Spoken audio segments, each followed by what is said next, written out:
Teunus die bloot die wil net verbrekken. Teunus. Ja, dus maar dan wist het even. Dus net in mijn eer te razen Hollands. Ja.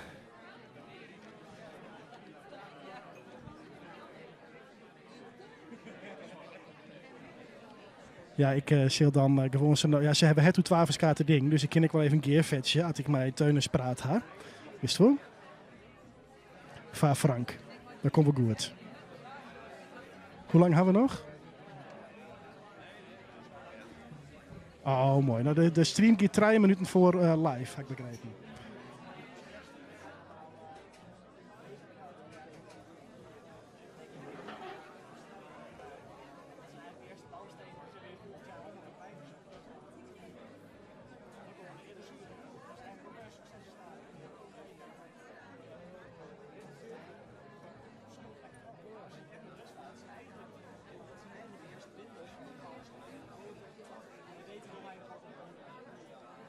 Yes. Hallo, goedenavond, good evening. Beste meisken, beste mensen, dear friends. Even heel kwart, voordat we dus live beginnen, want we zijn Azen live op het wereldwijde web te zien. We zullen van iedereen hier een close-up nemen, dus de kist er net onderuit komen. We haken voor iedereen een close-up, daar kon je niet onderuit. Jullie horen het al, ik spreek even 2 talen. Dit is namelijk een, ja, eigenlijk 2, dan wel 3-talig programma. Dus als u het Fries niet verstaat, wat gesproken wordt, kijk dan even iemand aan waarvan u denkt dat is een Fries. Of iemand die Fries lijkt, die wil vast wel even helpen. En als je Friesen binnen, die geen Hollands verstehen, je dan even als het een Hollander is, die daar dan even mij helpt. Daar achter de bar staat Stef met het dienbladje. En Stef komt aan zijn bij hem los. En die heeft een mobiele pin bij hem. Dus je hoeft er net op te staan of voor erin. Je hoeft net een scamje dat je misschien denkt van ik rintro beeld. Stef komt aan tafel bedienen met mobiele pin. Dus u hoeft niet op te staan of et cetera. Nou, hartstikke mooi dat jullie er zijn. Straks doe ik deze hele introductie nog een keer opnieuw. Aarsen doe ik de hele introductie nog een keer op mij. Maar dan zeg ik net alles in 2 talen voort, achter elkaar elke keer. En we hopen echt en schroom net dat Jim Joen mij doorgaat als je wat te melden hebt. En dat kind... we praten natuurlijk eerst even met onze gasten. Maar als je dan wat zezen willen of lauwe nog vreegje willen, dan kind dat. En onder eind, als we met al onze gasten praten, dan ben ze alle nog een keer op het podium. En dan kunnen we echt even het gesprek in. Dus hoor je vooral net in.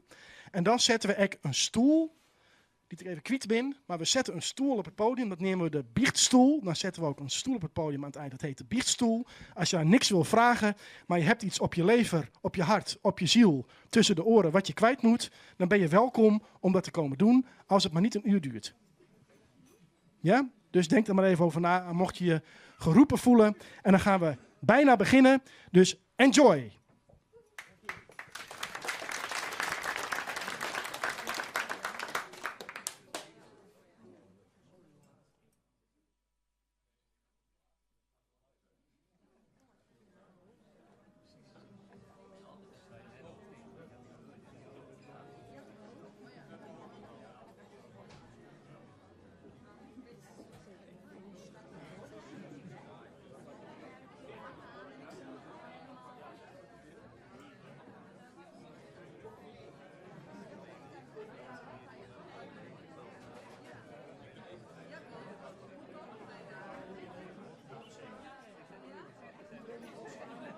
Zo. En dan loop je naar de bank. En als je voorbij deze monitoren bent, geef je een hand.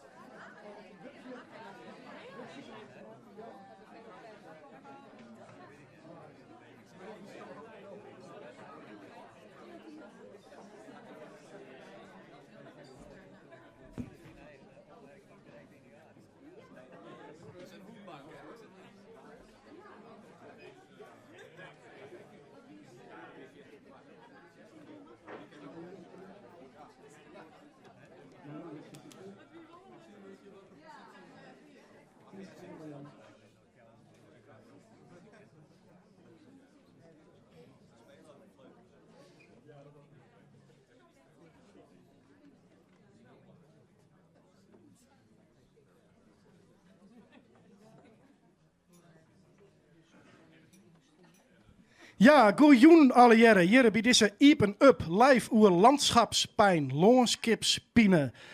Ik weet Engels woord weet ik eigenlijk even net. Misschien komen we daar van de nog achter. Mijn naam is Jacco de Boer. Dit is Iepen Up live vanuit Neushoorn Café in Lauwert.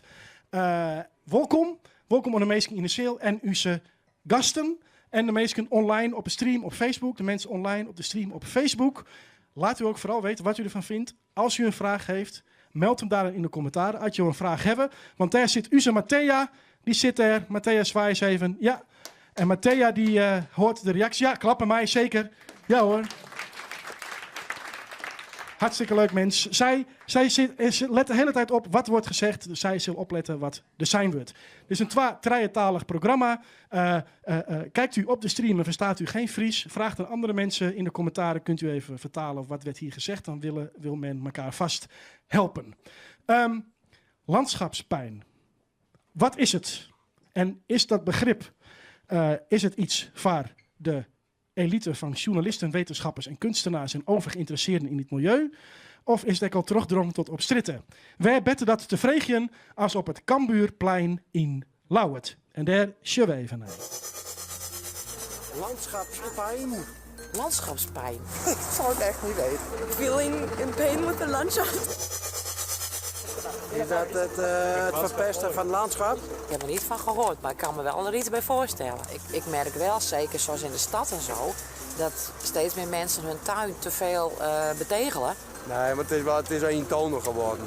Paardenbloemen zijn weg, boterbloemen, schapenbloemen, je ziet niks meer in het land. No, I grew up in a city like surrounded by mountains and trees, and so yeah, I kind of miss that, being around nature, being around mountains.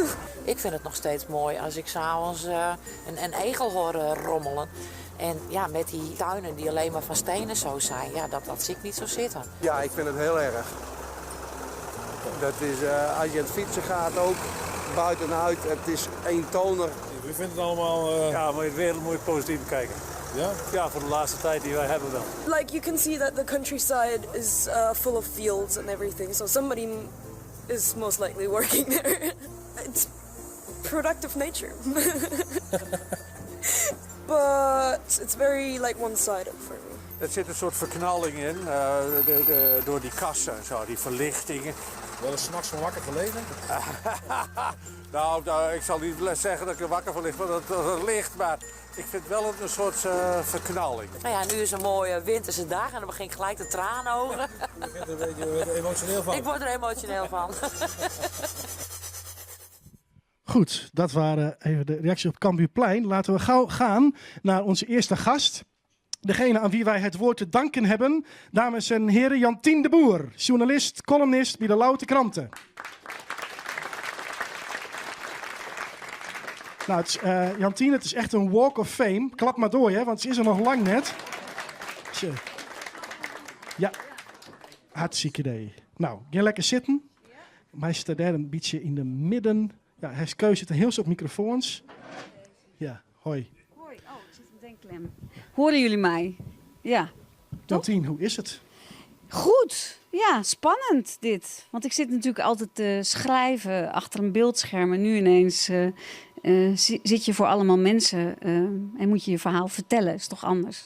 Maar dat is al veel vaker voorgekomen het afgelopen jaar. Klopt. Het is echt met een enorme vlucht gegaan. Ja, dat is waar. Er zijn... ik moet over 2 of 3 weken zelfs naar België, naar het beroemde plaatsje Wortel. En daar hebben ze ook gevraagd of ik wil vertellen over landschapspijn. Dus het wordt wel op meer plekken gevoeld. Het fijn dat ze ook in Wortel landschapspijn hebben. Ja. Hoe is het met jouw landschapspijn? Waar zit die precies? Nou, mijn landschapspijn, weet je, sinds ik dat... Het begon eigenlijk 2 jaar geleden hè, met een stuk in de Leeuwarden Courant. Het heette Melk, Kaas en Landschapspijn. En ja, waar zit die landschapspijn? Ik reed wel eens door het landschap. En ik weet nog dat ik op een gegeven moment dacht... ik ga gewoon eens luisteren of ik nog wat hoor. Dus ik zette gewoon midden in de lente mijn auto stil in een hoe zeg je dat, een boerenland. En ik hoorde helemaal niks. Ik hoorde echt geen vogels, helemaal niks. En toen dacht ik, dit is best wel schokkend. En wat zat er in jouw geheugen? Wat had je verwacht te horen? Nou, het leuke is dat je geheugen helemaal niet zo goed werkt. Ik weet nog dat ik vorig jaar bij Murk was, een boer vlakbij Wommels.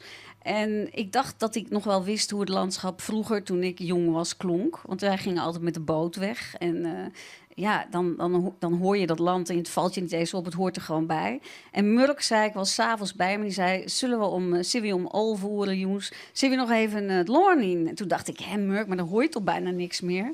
En Murk nam mij mee het land in en ik was eigenlijk verbijsterd door alle geluiden die ik hoorde. Toen dacht ik, het was alsof ik in een soort tijdmachine kwam. En ik dacht, ik ben eigenlijk vergeten dat het zo rijk was. Ik wist dat het rijk was, maar je vergeet het heel snel. En als je het dan hoort in het land van Murk, hoe het was, dan is dat echt schokkend. En toen moest dat artikel er komen? Ja, dat was toen al geschreven, maar toen dacht ik, ik ga het nog breder uitwerken in een pamflet. Het werd een beetje een missie. We hebben het hier liggen. Even kijken. Wie van u heeft het allemaal? Waar van jou hebben we het al hier? Vingers even omheen. Nou, dat is in ieder geval van de Christ. Zie je toch deze meesten goed. Nou. Maar het heeft heel veel reactie teweeggebracht. Zowel positief als negatief. Mm-hmm. Hele moderne vraag tegenwoordig is dan, ben je al bedreigd? Nee, ik ben niet bedreigd.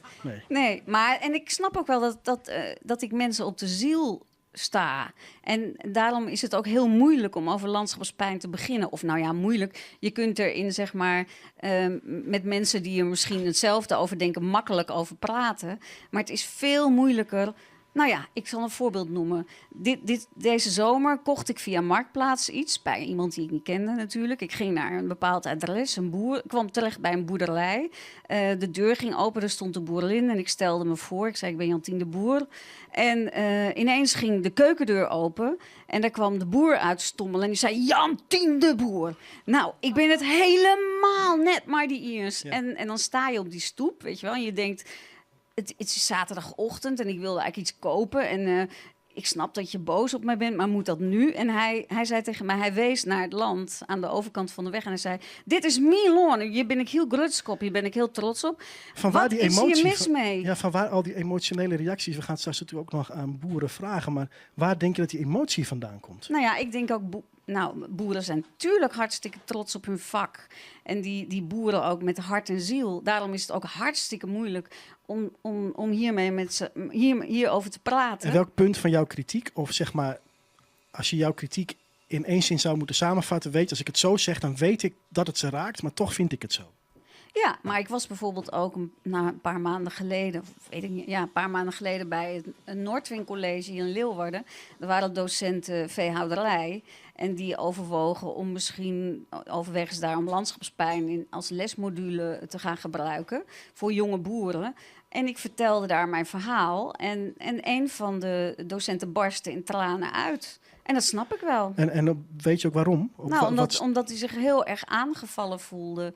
En omdat ik erg op zijn hart sta. En noem dan eens die punten waarvan jij zegt van, maar dat vind ik, dat moet veranderen. Daar moet een eind kan komen. En als we zo, noem eens die punten. Nou ja, weet je, eigenlijk komt het erop neer, maar dat is zo saai. Iedereen valt daarbij in slaap. Bij dat woord biodiversiteit. Dan denk je aan aardrijkskunde, 9e uur, ik wil naar huis. En de docent leutert over biodiversiteit. Weet je, maar biodiversiteit.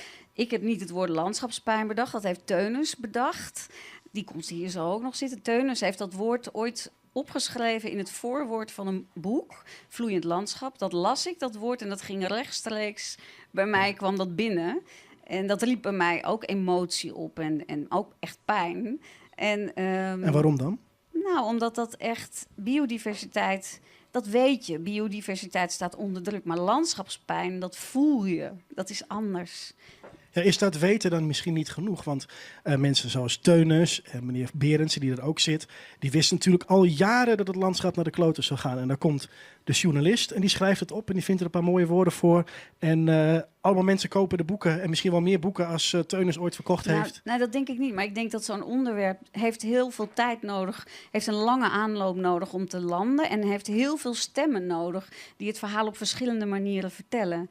En ik wist ook best wel al lang dat de biodiversiteit onder druk staat. Maar het is zo'n deprimerend onderwerp. En weet je, nu ook, hè, landschapspijn. We willen het liefst de landschapspijn voorbij. Zo van, er zijn ook mensen die zeggen, je hebt het nu genoemd, het is geadresseerd. we gaan het nu voorbij. En dan denk ik, ja, weet je, een ongemakkelijke waarheid. Al Gore heeft daar een film over gemaakt. Een ongemakkelijke waarheid, daar wil je liefst niet te lang in blijven hangen. Terwijl ik denk, blijf er maar eens even in hangen. Ja, dus we zijn nog niet van jou af. Nee. Is het ook niet zo dat je nu iets ouder bent dan dat je vroeger was, toen al die geluiden nog te horen waren, dat je net als veel mensen, ik merk het zelfs bij mezelf, ik ben 40, dat je nostalgisch wordt over... Ik dacht al, daar gaat hij heen. Heb ik zo'n hekel aan? Ja, dat mensen zeggen dat is nostalgie. Dat is nostalgie. Terwijl ik denk, nee. Het gaat over... Toevallig iemand deelde deze week weer op Facebook een filmpje van Wubbo Okkels. Hè? Die vlak voor zijn dood een hele emotionele oproep deed en zei, waar gaan wij met deze aarde naartoe? Wij mensen verkloten de aarde. Wij gaan regelrecht op de afgrond af en we hebben het niet eens door. En die oproep, Wubbo Okkels deed die oproep heel geëmotioneerd. En als je dan tegen mij zegt, misschien heb je wel last van nostalgie. Dan denk ik, kijk nog maar even naar dat filmpje van Wubbo Okkels. Het is geen nostalgie, het is echt van levensbelang, dit onderwerp. Ja, vaak als je actie voert ergens voor, dan is het, weet je op een gegeven moment wel hoe je mensen moet raken. En dat lukt ook. En dat levert de discussie op, dat levert reactie op. Maar zie je ook voor je hoe je van bijvoorbeeld de boeren jouw bondgenoot kan maken om het samen te gaan doen om verder te komen? Ja, het leuke is dat ik met het pamflet eigenlijk wilde onderzoeken, zeg maar, wat er zou... Ik wilde ook praten met de boeren zelf. En dat doe ik ook nog steeds wel. Dus ik praat ook met veel boeren. Ik woon nu ook in een dorp. En daar zijn ook sommige boeren zijn het met me eens, anderen niet. En die zeggen dan ook, nou, kom maar eens praten. Ik heb ook wel uitnodigingen gehad van boeren in de omgeving. En dan ga ik ook zoveel mogelijk probeer ik daarop in te gaan. Want ik wil ook niet dat we in de loopgraven terechtkomen. En dat ik over de land heen roep naar de andere partij die ook verdekt zit opgesteld. Daar bereik je dus helemaal niks mee. Dus het is interessant juist.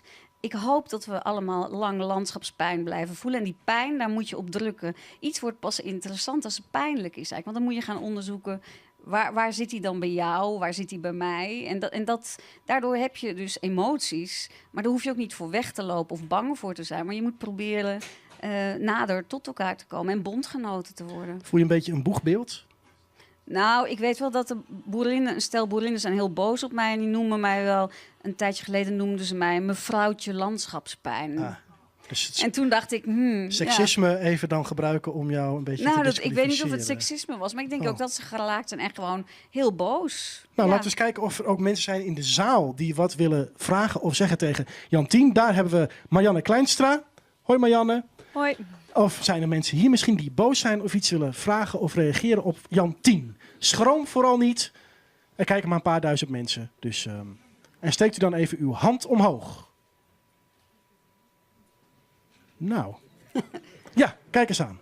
Er is altijd één schaap moet over de dam. En gelukkig, ja.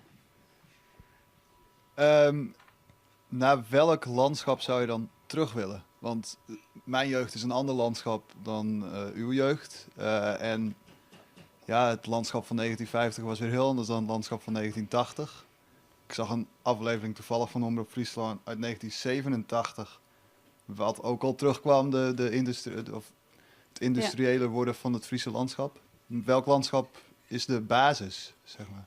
Nou, eigenlijk is dat een landschap waarin je niet alleen ruimte hebt voor de mens, zeg maar, maar ook voor insecten, voor bloemen, voor vogels. Eigenlijk een landschap dat leeft. En ik hoef niet per se meteen terug naar het landschap van 1970 of zo. Of ik heb niet een bepaald tijdvak dat ik denk, daar moeten we naar terug. Maar ik denk wel, en trouwens, er zijn ook heel veel boeren die daar ook al mee bezig zijn, hoor.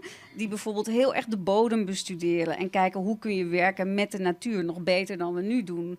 Dus er wordt al heel erg gestudeerd en de biologie, zeg maar, achter het hele verhaal wordt al steeds belangrijker. Dus ik wil niet terug naar een landschap uit 1965 of 1970 of 86. Ik wil eigenlijk terug naar een landschap waarin ook ruimte is voor biodiversiteit. Dat is heel erg belangrijk. Jantien, wat is het vervolg? Want je bent nog lang niet klaar, dus wat wordt het vervolg? Nou, ik ben een beetje aan het broeden, want nu mijn gewone werk gaat ook door. Maar ja, dat weet ik nog niet precies. Maar ik ben wel aan het broeden. Er gebeurt wel van alles hierboven. Wie weet, na vanavond krijg ik weer nieuwe munitie. Maar ik wil ook niet telkens in de krant telkens weer hetzelfde schrijven. Want dan word je ook een mevrouwtje landschapspijn. Hè? Ja, of domineetje landschapspijn. Ja, je moet slimme manieren bedenken om het zo nu en dan weer anders onder de aandacht te brengen. Dus daar broed ik nu eigenlijk op. Nou, broed nog even verder. Wij zien jou straks hier weer terug op deze bank. Samen met onze andere gasten. Dames en heren, nog even applaus voor Jantien de Boer.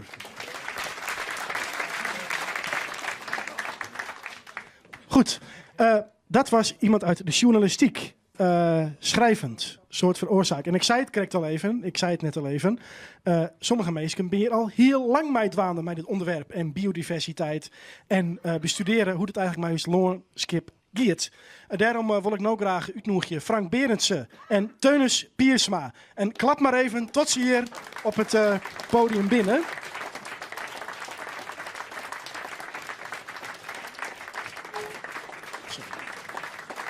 Nou ja, het is inderdaad een lange loop. Goedendag. Neemt u plaats en pak een microfoon. Teunis, kom lekker zitten en pak een microfoon. Welkom. Meneer Berendsen, hoe is het met uw Fries? Nou, heel slecht ben ik bang. Ja. Teunis vroeg net al aan mij of hij Fries kon spreken. Ja. Daar heb ik een beetje onduidelijk op gereageerd. Oké. Nou, Ik spreek ook Nederlands. ja, nou Teunis, wat was het? Nee, ik ga wel Nederlands praten. En ik gooi er wel een paar Friese woorden tussendoor. Dat deed Jantien ook heel mooi. Ja, heel goed. Ja. Welkom heren. Beiden wetenschapper. Eén iets minder actief nu dan wellicht voorheen. Weet ik niet, want u was emeritus, begreep ik. Ja, maar nog heel actief. Oké. Dat houdt niet op. Nee, het is een levensstijl. Ja, precies. Ja, kijk eens aan. Als u het goed vindt, dan wil ik graag eerst even beginnen met Teunis. Teunis Piersma. Kisto, sorry, daar heb je het al. Hè? Kan je in één zin uitleggen wat jouw functie is en waar je dan overdag mee bezighoudt? Ja, ik werk als onderzoeker bij de Universiteit Groningen en ook bij het Koninklijk Nederlands Instituut voor Onderzoek de Zee. En ik hou me bezig met trekvogels. De trekvogels van het Wad en de trekvogels van de weilanden. En die trekvogels die vertellen verhalen over de wereld waarin ze leven. En dat is de verhalen die ik probeer door te vertellen. Nou, en zoals een heleboel mensen wellicht al weten, maar je bent ook heel erg actief om te strijden voor biodiversiteit. Je bent met Keming van der Grijden heel erg bezig geweest, op veel plekken ook gesproken. Ik heb een paar plaatjes, die kan je hier zien, maar ook achter je. En die wil ik even met je doornemen. Eerst even deze grafiek, die ken jij denk ik, Ja, van het Planbureau voor de Leefomgeving, geloof ik. Hè? Ja. Kan je kort uitleggen wat we hier zien en waarom het zo angstaanjagend is? Ja, dit is een reconstructie. Kijk even naar die monitor, dat is een beetje makkelijker. Van het verloop van de soort talrijkheid staat daar. Vanaf, wat staat er, 1700. Dus een soort reconstructie van hoeveel soorten in ons landschap leven. En dan hebben we het over dieren, insecten. Dan heb je het eigenlijk over alles. Dan heb je het over buizen en vleermuizen en insecten en vogels en alles. En planten ook. En dan zie je dat wij starten dan in 1900 in Nederland te meten en dan daalt dat heel snel. En we zijn sowieso de laagste in Europa op dit moment. En dat is natuurlijk een index, daar kun je heel veel over zeggen. Dat kun je ook doen, gaan we die doen. Maar dit geeft wel, de grafiek geeft wel aan dat Nederland qua biodiversiteit niet alleen een arm land is, maar ook heel veel armer is geworden in de afgelopen 100 jaar. Ja, de afstand met de rest van Europa is eigenlijk best wel schokkend. Nederland onder de 20, nou ja, ik ga maar even uit dat het procenten zijn waar het daar over gaat.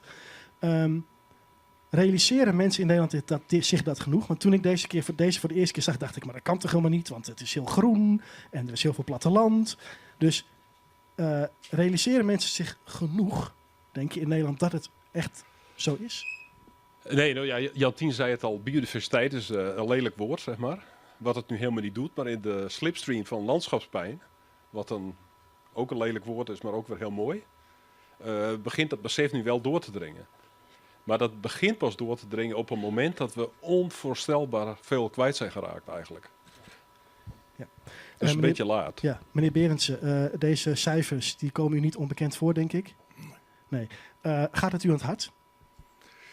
Ja, en het gaat me vooral aan het hart, omdat toen ik begon met naar vogels te kijken, dat is inmiddels zo'n 50 jaar geleden, dat met name het agrarisch landschap nog geweldig rijk was.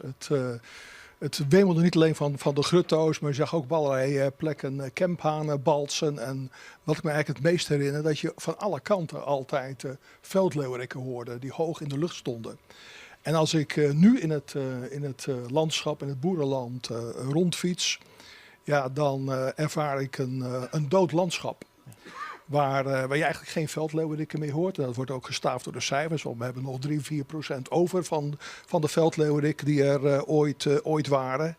Het is een dood landschap geworden. En wanneer was voor u het moment in uw onderzoek, voor de Universiteit van Wageningen onder andere, dat u dat begon te merken? Dat is vast veel eerder geweest. Nou, ik ben in de begin 70 jaar zelf begonnen met vogels te tellen. En ik heb 30 jaar later in precies dezelfde gebieden die telling herhaald. En toen zag ik heel duidelijk dat met name in het agrarisch gebied daar een geweldige verarming had plaatsgevonden. En dat is later ook door allerlei tellingen voor heel Nederland duidelijk geworden. Nou, u moet het als wetenschapper doen. Zit je dan gewoon even te slikken aan je bureautafel als je die cijfers ziet en controleert of ze kloppen? Ja, het kwam overeen met mijn gevoel. Hè? Want het zijn niet alleen de aantallen die veranderd zijn. Ook de geuren zijn veranderd. En ja, wat ik net al zegde, vroeger werd de sfeer in een polderlandschap werd heel erg sterk bepaald door al die veldleeuweriken die daar hoog boven in de blauwe lucht stonden te jubelen. En ja, die hoor je niet meer. Dus zowel de geuren als de geluiden, je hele gevoel is daardoor veranderd. Dus het zijn niet alleen de cijfers, maar die bevestigen eigenlijk datgene wat je al lang aan het voelen was. Ja. En daarom vind ik die term landschapspijn, die Teunis en Jantien dan zo naar voren hebben gebracht, ja, die geeft zo ontzettend goed weer wat dat gevoel nou eigenlijk is. Ja. Ja. We gaan even verder. Hier zien we een natuurlijk technisch hoogstandje injecteermachine. Maar hier zien we even, Teunis, een bodemlaag. Dit is de bodemlaag, hoe die hoort te zijn. Kan je kort even mensen mee doornemen wat we hier zien? Nou ja, dit is de opzet naar een ander plaatje van hoe de bodem er nu uitziet. We denken dat de basis van heel veel van die problemen, daar heeft Frank veel meer verstand van dan ik, die zit hem in de bodems en hoe we daarmee omgaan. En wat je nu doet door voortdurend die bodems te bemisten, te bespuiten, ook open te klauwen, is dat je die hele bodemstructuur, die eigenlijk dat gewas enorm hielp, doordat er capillaire werking is, doordat er water omhoog kon komen, doordat er ook water kon verdwijnen, dat allemaal verdwenen is. En wat je nu ziet in het Nederlandse boerenland, is dat er in de loop van de zomer eigenlijk een betonlaag ontstaat. En wij meten dat zelf aan onze grutto's, die gewoon nergens meer in staat zijn om ook maar ergens de snavel de grond nog in te krijgen. In de loop van juni. Als het een beetje een natte zomer is het minder erg. Maar een droge zomer is het hele Nederlandse grasland één grote betonlaag geworden. Dat is wat we hier eigenlijk zien in deze doorsnede. Ja, dit is dan een visualisatie. Ja. Een poging om dat te laten zien. Ja. Ja. Dus als jij zo'n trekker met injecteermachine ziet rondrijden van tienduizenden euro's, denk je, wat voor gevoel krijg je daarbij? Nou ja, je moet die dingen allemaal in samenhang zien. We hebben een landbouw gecreëerd die weliswaar heel productief is, maar totaal afhankelijk is, of je kunt zeggen verslaafd is, aan alles wat we met olie kunnen opbrengen. Of het nou de injecteermachines zijn, de grondstoffen die we binnenhalen, de dieselolie voor de machines, de bestrijdingsmiddelen. Alles is een op de olie gebaseerde economie, waarbij we de natuurlijke processen, die dezelfde dingen voor je kunnen doen, die biodiversiteit die kun je voor je laten werken, die hebben als het ware uit het systeem gehaald. Ja. En het systeem levert nu weliswaar heel veel op, maar op de rijke gronden niet eens meer dan zonder die dingen, als die grond weer zou herstellen. Maar je stopt er dus ook heel veel in. Dus dat is in de notendop wat er eigenlijk in het agrarisch land gebeurt. Dus we hebben ons afhankelijk gemaakt van externe factoren. En we hebben de interne factoren die ons ook kunnen helpen, die hebben we er als het ware uitgehaald. Ja. Meneer Berends, we gaan eventjes een paar plaatjes bekijken. Want toen wij deze jonnog aankondigen, kwam gelijk een commentaar op Facebook. Zei ja, die mensen die daar zitten, die zwaar gesubsidieerde types, die jullie hebben uitgenodigd, die weten het helemaal niet. Het ligt aan, en dat zien we hier, een grutto die zich goed weert tegenover volgens mij een buizerd, als ik het goed heb. Ja. Het ligt aan de predatie, meneer Berendsen. Daarom gaat de biodiversiteit achteruit. Nou, de predatie is zonder meer in veel delen van Nederland sterk toegenomen. Maar als we nu een hele goede, sterke weidevogelpopulaties zouden hebben, dan zouden die best in staat zijn om zeg maar die predatie aan te kunnen. Het is eigenlijk altijd zo op plekken waar heel veel vogels zijn. Dat zie je bijvoorbeeld in zeevogelkolonies, op andere plekken waar heel veel zoogdieren of vogels zijn. Ja, daar verzamelen zich predatoren. Dus dat is eigenlijk een vrij normale situatie. Ja. Alleen, ja, onze huidige weidevogels zijn in zo'n benarde situatie terechtgekomen dat ze daar dat niet er nog een keer bij kunnen hebben. Ja, het klopt dat de predatie wat aan doet, maar dankzij wat we hebben gedaan is de predatie een groot probleem. Teunis, wou nog wat zeggen? Nou, ja, het is eigenlijk... Dus, je hebt kijk, we hebben die predatoren in de tijd van de DDT. Eigenlijk... wat is DDT? DDT was zo'n heel zwaar gif. Wat niet alleen insecten doodmaakte, maar ook de beesten die de insecten aten, direct. We hebben nu andere zware giften die de insecten nog steeds doodmaken. Veel effectiever als DDT, maar niet direct zo sterk de predatoren. Juist. We hebben die predatoren beter beschermd en we hebben een landschap gemaakt die predatoren prettig vinden. Dus we hebben alles gedaan om die predatoren het eigenlijk naar de zin te maken. En tegelijkertijd hebben we dat land voor die... Dat is de weerbaarheid van die weidevogels, die hebben we eigenlijk veel minder gemaakt. Sterker nog, een buizerd, die moet het nu hebben van jonge grutto's in een bepaalde tijd van het jaar. Terwijl hij vroeger kon hij muizen eten en hij kon kikkers eten en hij kon grote sprinkhanen eten en hij kon van alles anders eten. Dus het enige wat er nu nog in dat weiland loopt, gek genoeg, zijn nog steeds die weidevogels. Juist. En die zijn natuurlijk super kwetsbaar geworden. Ja. En ik snap de opmerking wel, want als je iets ziet in het land, dan zie je een predator die een kuiken opeet. Maar wat hij opeet is een kuiken die met de honger in de bek niet in staat is om zich te drukken in het landschap. Daar heeft hij de tijd namelijk niet voor, omdat hij hongerig is. Ja. En wordt dan opgegeten. Juist. Beste mensen, beste meesken, binnen vragen of opmerkingen u te zeel. Ja, dek hier een hoorn omheeg. Marianne, studeren, ja, de hoorn nog maar even een keer omheeg. Yes, duidelijk te Sjen. Ik zag in die grafiek dat die dieren gingen zo naar beneden. Die eerste, is er ook een grafiek waarmee de industrialisatie vergeleken wordt? Bedoelt u, gaat de toegenomen industrialisatie gelijk op met het afnemen van de biodiversiteit? Is dat wat u bedoelt? Dat heb je goed voorgehad. Kijk, is iemand die er wat over kan zeggen? Is er een link? Natuurlijk is tegelijkertijd heeft er een duidelijke uitbreiding plaatsgevonden van een stedelijk gebied en zeg maar het oppervlak wat door industrie en infrastructuur wordt ingenomen. Met als gevolg dat er veel minder oppervlakte beschikbaar is voor natuur. Maar als je kijkt wat nou de werkelijke oorzaken zijn van de achteruitgang van allerlei soorten in het boerenland. En wij hebben dat in het verleden gedaan, waar we 23 verschillende factoren zeg maar naast elkaar hebben vergeleken. Dan kom je voor het akkerland bijvoorbeeld heel duidelijk tot de conclusie dat het met name de toename van het gebruik van bestrijdingsmiddelen gewoon de sleutelfactor is die voor de achteruitgang van veel soorten verantwoordelijk is. Dat is het akkerbouwgebied. In het weidegebied is het weer iets anders. Kijk eens aan, antwoord op uw vraag. Wij gaan u alvast u beiden bedanken voor deze bijdrage. We zien u straks weer terug op de bank samen met de andere gasten. Dan applaus even voor deze twee heren. Ja, komt u maar. En ja, voorzichtig hoor. Loop niet over Stef heen, die hier druk de orders opneemt. We gaan even naar een stukje muziek. En ik ben heel blij dat ze hier binnen. Ze komen uit de Dokkum. Het landelijk gebied, samen te sezen. En het zijn de Sweet God Animals. En dan zal ik heel kwart en vreetje, wat gaan wij horen? We gaan Your Mind horen. En deze hebben we speciaal geschreven voor deze gelegenheid. Oh, wauw, te gek. Nou, een primeur. Fantastisch. Applaus. De Sweet God Animals.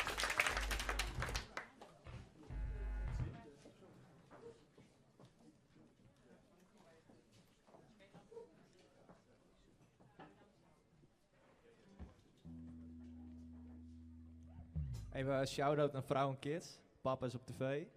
Wij zijn Sweet Good Animals, live from Nooshoorn. Hier is Your Mind.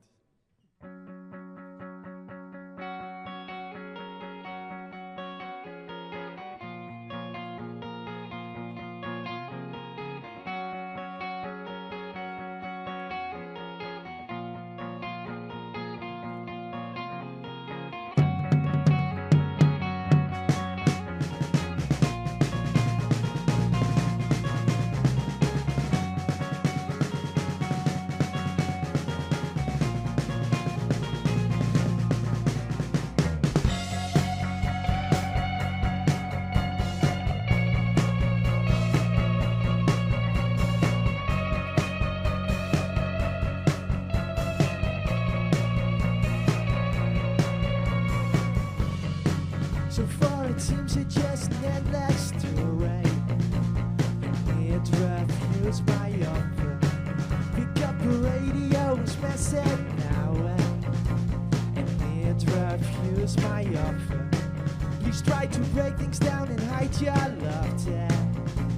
And it refused my offer. Just pretend like nothing ever happened. And it refused my offer. Open your mind. Revelation's my salvation.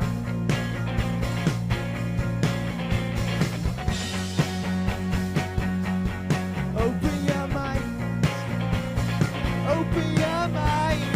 Revelation's my salvation.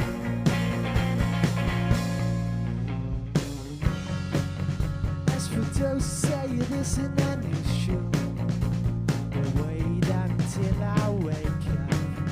Make a choice, stop moving forward. Until that day I wake up. Show the world that there are things to rely on. Until that day I wake up. Just pretend like nothing ever happened. It refused my offer. Open your mind. Revelation's my salvation.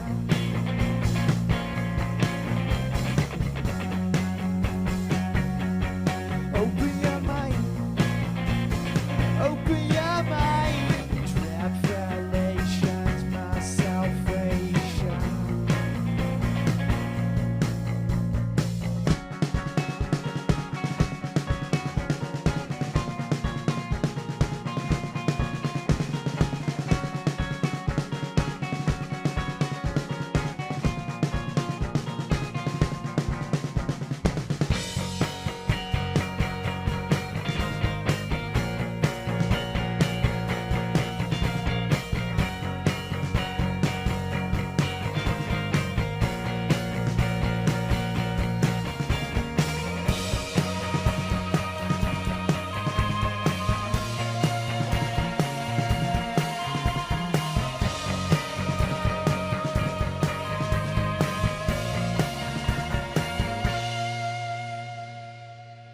Thank you.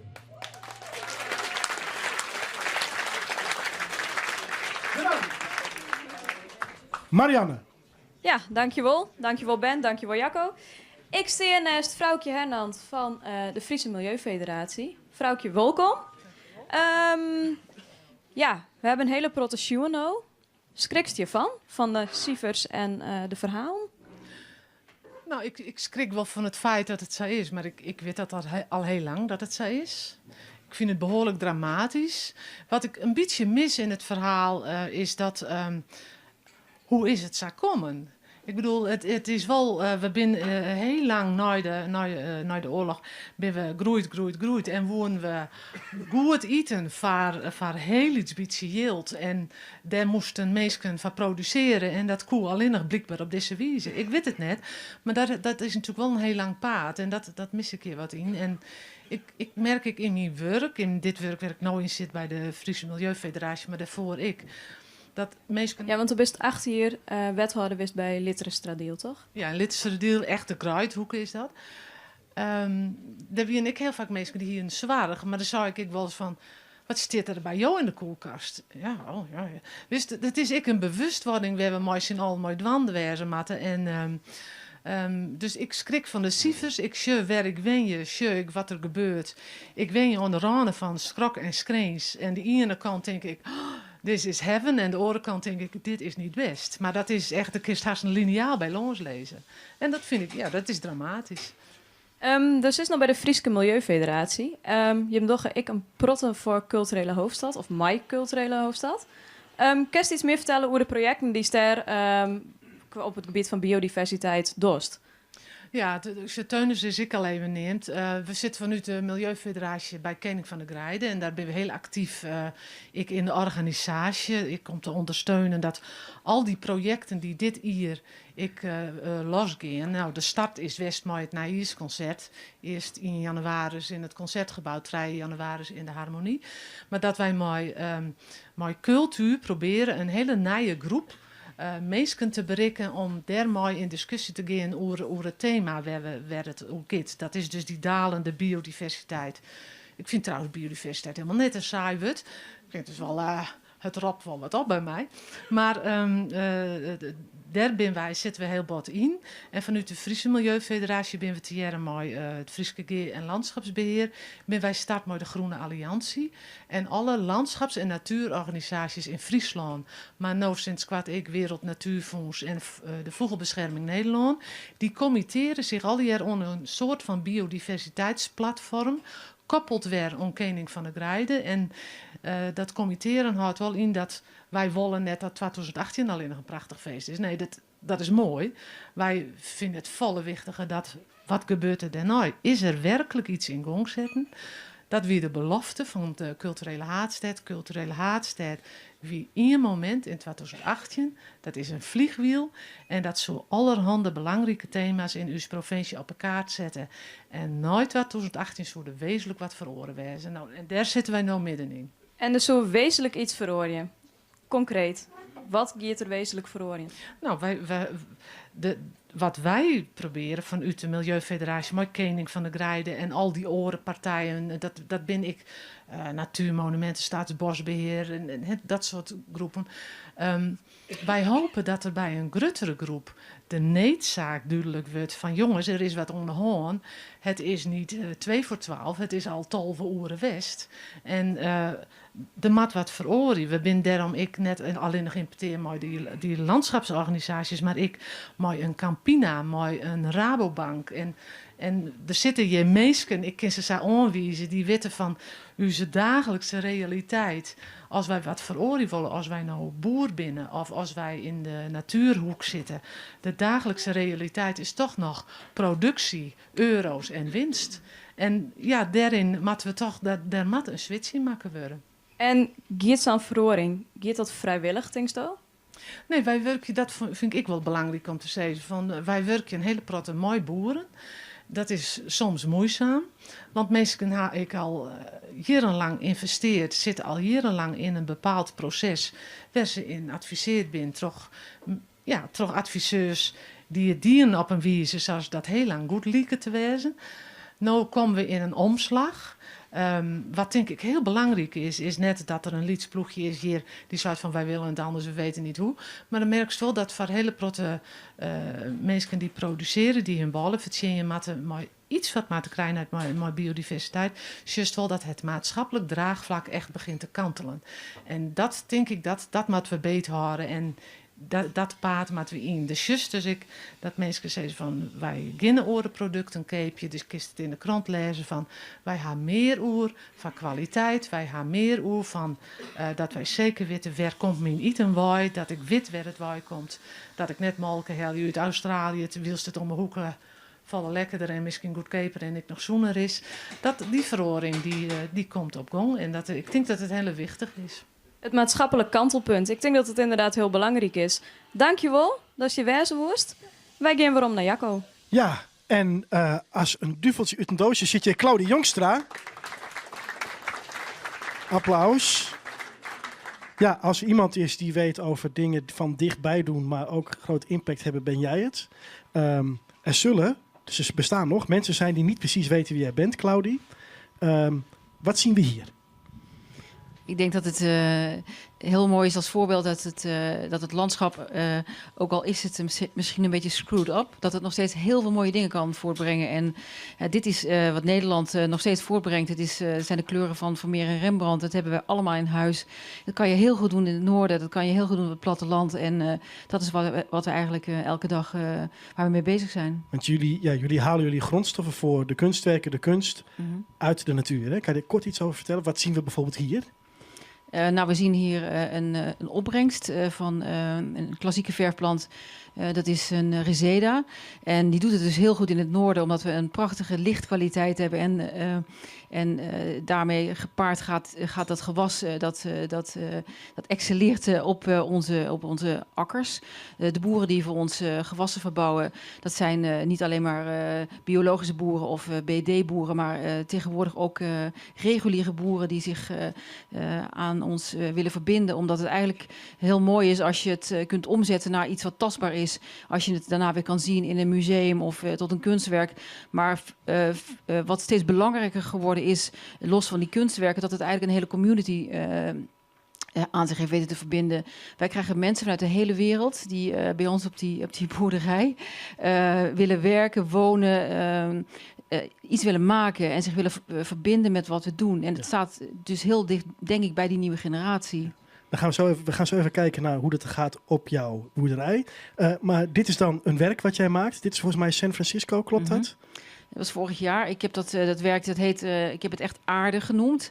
En omdat ik het belangrijk vond om het ook in het Engels, of in ieder geval de Amerikanen een beetje moeite te laten doen om dat woord aarde uit te spreken, want dan heb je meteen een dialoog.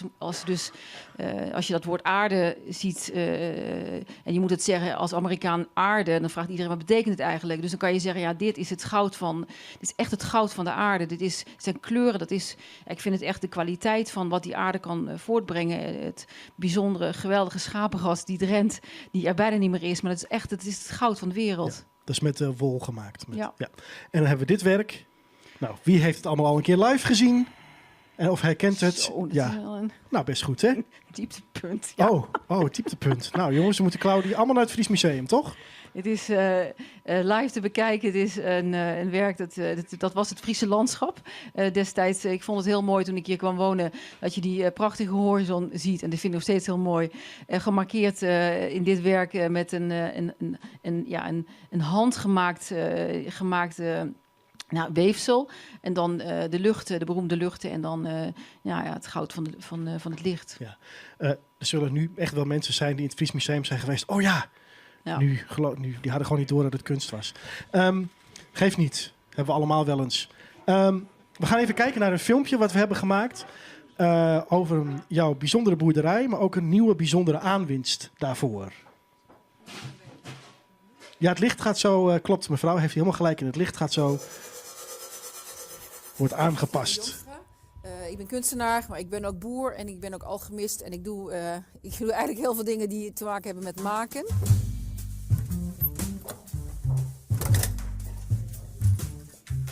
Als je een random broodje koopt bij een grote supermarkt en je denkt na 2 dagen misschien, ik vind het niet lekker meer, dan gaat het misschien naar de varkens als je die hebt. Maar over het algemeen verdwijnt hij toch denk ik in de prullenbak. Deze oven zet een aantal processen in werking, waaronder een lokaal netwerk wat zich verbonden heeft aan die oven. De koksopleiding in Sneek, de molenaar, molen Het Lam, boeren in de regio die graan verbouwen. Ik heb jullie verteld dat Claudie langskomt met het zelfgebakken brood. Prins Constantijnschool in Leeuwarden, die wij 1 keer in de week brood leveren voor de kinderen om ze een bewustzijn te ontwikkelen voor vitale voeding. En dit is echt dit is een tipje van de sluier van het lokale netwerk. En zoals je ziet zijn die akkers organisch gewelfd. Dat is eigenlijk helemaal niet productie-efficiënt, maar esthetiek staat bij ons heel hoog in het vaandel. Het is een olievlek is zich aan ontwikkelen, dus die broodoven heeft al ervoor gezorgd dat mensen in de buurt hebben gevraagd: wanneer hebben jullie die broodverkoopdag? Het past natuurlijk helemaal in onze filosofie dat de dingen een geheel zijn, dat alles met elkaar verbonden is. En het is heel mooi dat we nu eigenlijk op die manier ook gezien zijn en dat we dit kunnen betekenen. Het is niet een pamflet, maar het is gewoon, ik kan niet anders dan dit te doen.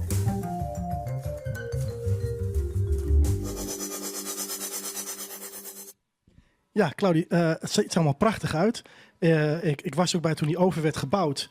Dat was ook iemand die over de hele wereld die ovens bouwt. Een soort expert, woont gewoon in Friesland ook. In Leeuwarden. Ja, Leeuwarden zelfs. Leg nog eens uit hier aan de mensen ook en aan mij. Hoe bereik je nu dat eigenlijk een vuurtje, want dat is het, invloed heeft op het land directe invloed heeft op het landschap om jou heen? Het maakt niet uit wat je maakt, maar als de kwaliteit oprecht en echt is en als die zo, nou ja, ik wil niet opscheppen, maar als die zo goed is, dan heb ik het niet over chic en luxe, maar het is eigenlijk 30 jaar geleden bakte iedereen zo'n brood. En een handgemaakt broodje, dat was gewoon een common good en dat was eigenlijk gewoon hoorde erbij. Terwijl nu handgemaakte producten, dat is elite geworden. En als je een kwaliteit maakt zoals deze, en het is zuurdesembrood nota bene, en dat brood, iedereen, zelfs die kinderen op die school, die school staat in een achterstandswijk, die kinderen die hebben geen clue wat een zuurdesembroodje is met de hand gemaakt, maar die ergens in hun DNA herkennen ze die kwaliteit. Nou, wat doet dat brood? Ze zeggen, mijn moeder moet ook zo'n broodje bakken. Dus het gaat echt als een olievlek. En als je dat brood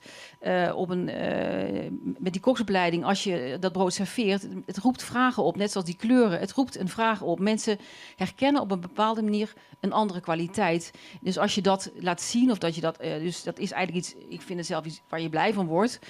Ik sta niet op een kansel, maar we maken dingen waar je blij van wordt. En als je ervoor open staat, dan herken je een bepaalde kwaliteit. En dan stel je die vraag, dan ben je nieuwsgierig. Nieuwsgierige mensen stellen vragen en dan krijg je die olievlek. Wij vonden het mooiste compliment dat de buurman boer, meneer Van Maurik, mij belde en die zei, mag ik voor jullie, dat is een hele grote graanboer, die een aantal jaar geleden het laatste nog bijna glooiende landschap wat er was, laser had geëgaliseerd. En toen had ik landschapspijn, maar diezelfde man, die heeft dus nu gebeld en zegt, mag ik dat graan voor jullie verbouwen? Biologisch graan. Dus dingen maken met een bepaalde kwaliteit, dat verbindt mensen aan je. En als je daarvoor open staat, dan zet je mensen in beweging. Dat geeft een impuls. En is het een keten? Want je gaat het ook bij een lokale molen, wordt er meel van gemaakt. Ja. Die draaide er voorheen alleen voor toeristische doeleinden, denk ik, of niet? Ja, die molenaar die wordt er helemaal blij van. Want eindelijk zegt iemand tegen hem, wat jij kan, dat is ongelooflijk knap. Er is een wetenschapper, Sven Dupré, die heeft de term tested knowledge. Dat vind ik zo'n mooi begrip. Het kost... Nou ja, het neemt 20.000 uur om iets te kunnen. Nou, omgerekend is dat 7 jaar om een hele mooie kleur te maken. Dat is gewoon tijd. En dus die kwaliteit van die tijd zit in die kleur, die zit in dat brood, die zit in dat graan. Dus die man die wordt blij dat iemand zegt, man, wat jij kan, het is te gek. En wij vertalen dat naar een heel mooi product. En wat dus bijzonder is, vind ik nu, dat we merken dat designopleidingen zoals de Design Academy in Eindhoven of nu de Artes in Arnhem, die curricula die worden aangepast.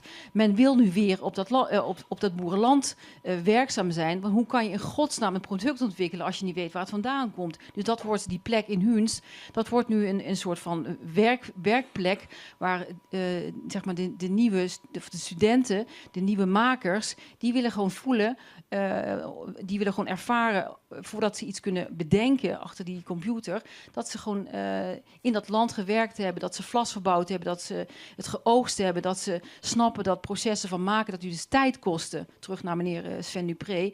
Want als je niet weet hoe iets moet maken, dan weet je ook niet hoeveel effort dat is. Dus hier, misschien leuk ook voor Jantien, voor verdere inspiratie, maar kunst verandert het landschap. Totaal. Ja.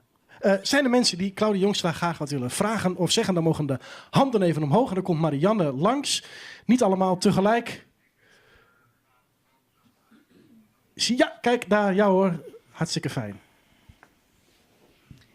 Ja, hier word ik zo blij van als ik dit hoor. Want ik denk dat we dat overal kunnen doen, lokaal. Ja. En dat geeft de verbinding weer sociaal met waar we vandaan komen. Misschien ook nog wel met een veel grotere mystieke bron waar we allemaal vandaan komen. Die ontdekken we dan weer met elkaar. En daar genieten we van. Ik word daar zo blij van. Ik vind dat gewoon geweldig. Ja, dankjewel. Nou, een fantastisch compliment. We zijn het mee eens. Laten we bevestigen met applaus Claudia Jongstra. Ze komt zo meteen nog een keer terug. Hartelijk dank. Nou, laat je even horen. Tot zo. Goed. Nou wordt het wel eens even tijd om mij een boer te praten. Want ja, iedereen had het er oer. Dus let eens maar wat wordt. Hier hebben we Johan Boersma. Goeie, welkom. Neem maar jouw plak. Nou, Boersma. Het is nogal wat. Ja, het heeft nog wat. Vielen jou je aansprutsen? Nou, een licht beetje wel. Ik wil me wel even voorstellen. Ja. Ik ben Johan Boersma, ik ben boer. Ik borkje met 3 jongens in de Lauwersmaarpolder. Ik ben in 1969 boer geworden. Toen besteedde de consument naar 48% van wat ze verdienen aan voedsel. Wat hadden boeren de opdracht gekregen? Het voedsel moet goedkoper worden.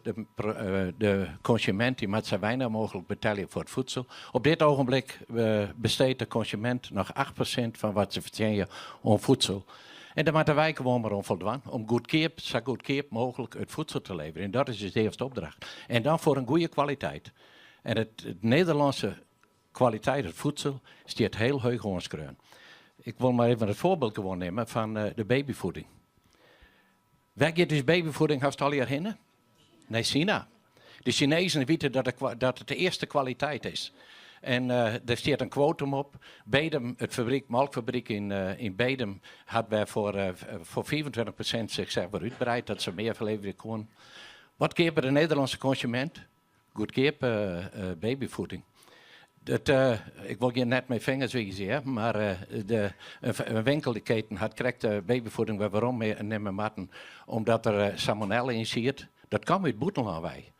Maar de consument wil toch liever goedkoopje als een goede prijs aan. En dat is het hele probleem waar wij mee zitten. Jou horen eigenlijk, nou iedereen, inclusief mij, eigenlijk de spiegel voor. Ja, je kunt wel houden wat die boeren nou met loonskip doggen. Maar dit is de vraag van de markt. Ja. Eigenlijk weet Jim de leidraad hier binnen, die dit zo 4 brocht het. Maar als je dan als boer weet van ja, maakt het al je wel zo en is het eigenlijk al je wel goed, waarom ben je net en masse gewoon stopt en zei ja, maar je werkt je net om mij? Ja, je wil graag boer blijven. En mijn jongens hebben heel veel plezier in het werkje. En dat vind ik prachtig mooi.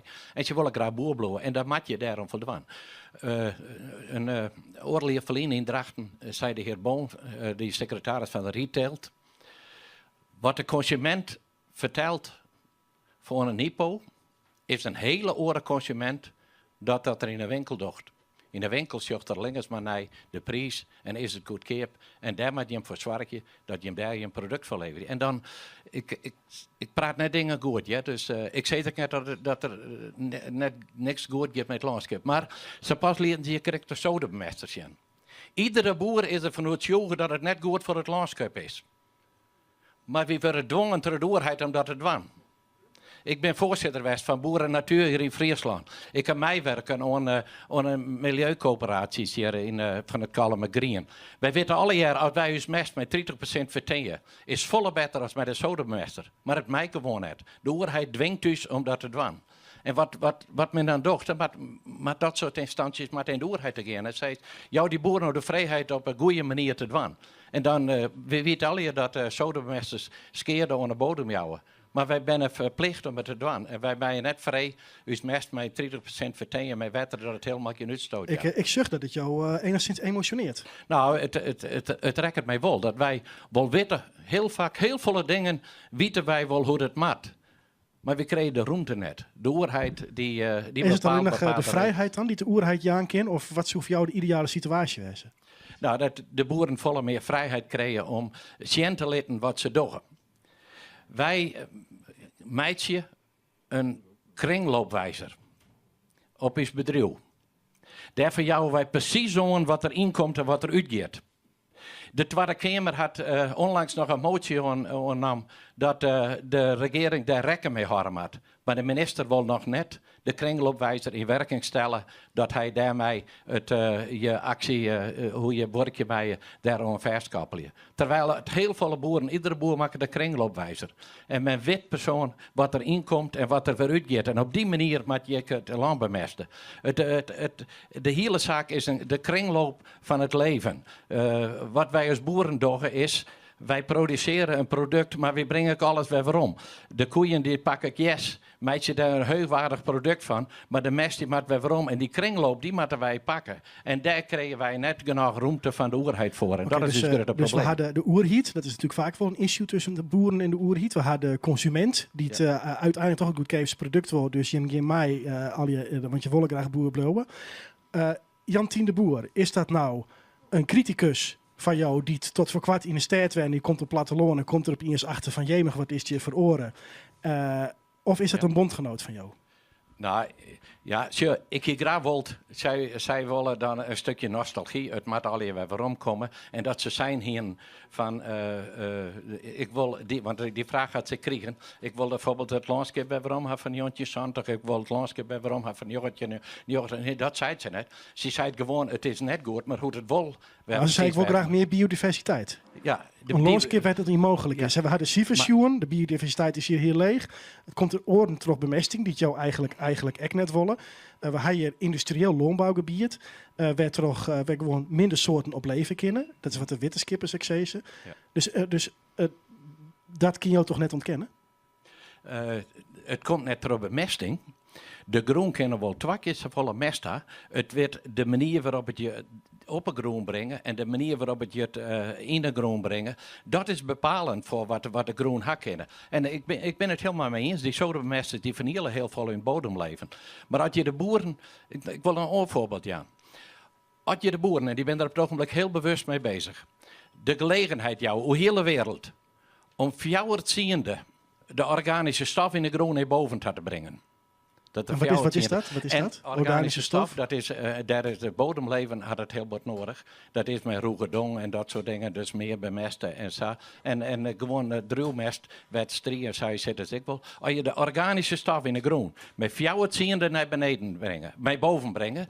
En wij er in 2050 en alle auto's rijden op elektrisch, is het hele CO2-probleem is opgelost. Maar de overheid wil dat net, want de overheid die verzint het aan het gas, de overheid verzint het aan de olie. Maar het grote probleem is net wat de boer doet, het grote probleem is wat wij uit de groen weer halen en wat we in de lucht brengen. Maar wat de boer doet is gewoon de CO2, maar hij had ik planten. Het gas neemt het CO2 ook weer op.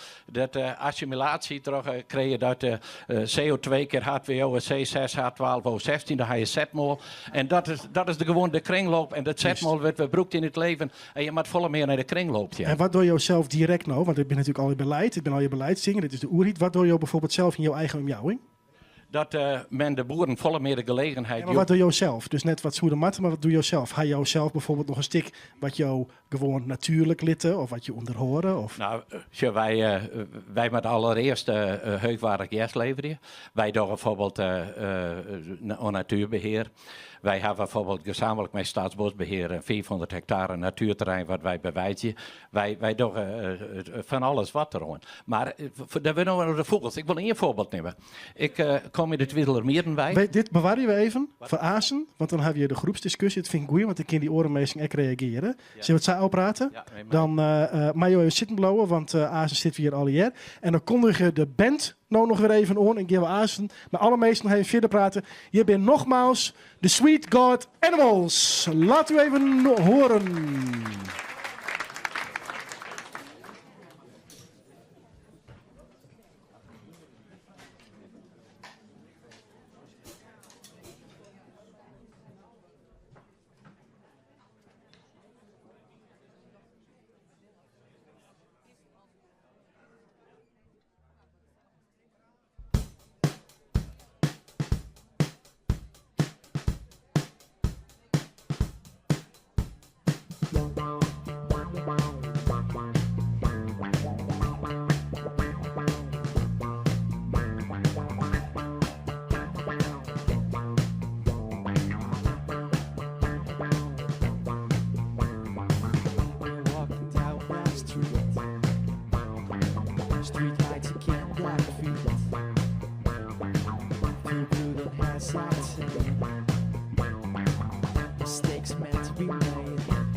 satire.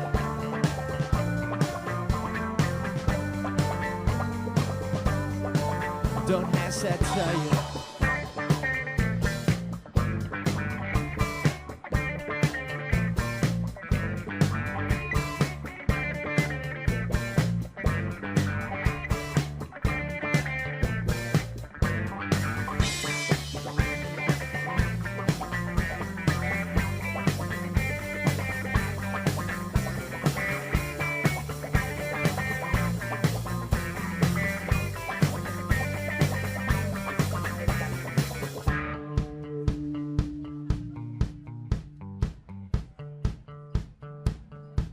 Wil iedereen zien klappen?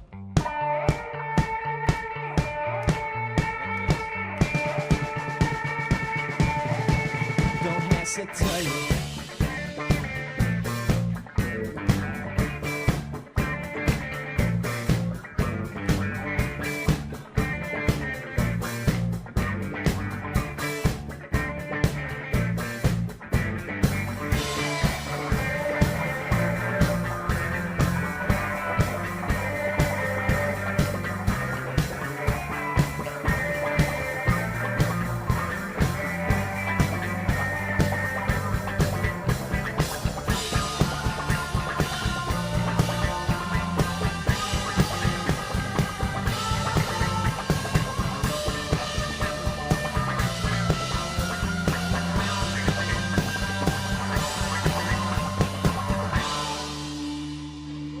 Dank jullie wel.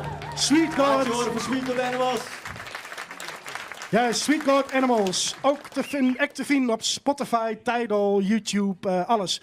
Wil graag even nog een applaus voor uw gasten. Meneer Berendsen, Teunis Piersma, Claudie, Jantien, kom erbij. Ga lekker zitten. Voor meneer Berendsen schakel ik weer over op onze tweede Rijkstaal. Neem even plaats allemaal, er liggen genoeg microfoons. Ik blijf even staan. Ja, heeft iedereen een plekje? Voor we, Boersma, voordat u nog even iets kwijt kan over de vogels, gaan we eerst even naar de vragen van Facebook. Er zijn vragen van Facebook binnengekomen. Wie hebben we daar in de verte? Marianne, ja. Ja, wij hebben een vraag van Anke van Westerlaak. En die vreegt zich al of compost beter is als mest. En onwaar vreegt ze dat? Had ze dat erbij Nee, zijn? dat staat er net bij. Dat is... Nou, dat gaan we aan een wetenschapper vragen. Is compost beter dan mest? Ja, het is misschien zelfs een beetje een tuiniervraag. Meneer Berendsen, kunt u daar iets over zeggen? Compost en mest zijn verschillende stadia. Dus als je niet verontreinigde mest hebt, dan kun je dat prima gebruiken. Alleen compost is natuurlijk al wat verder verteerd. En heeft wat sneller het gewenste effect als je dat bijvoorbeeld in je tuin gebruikt.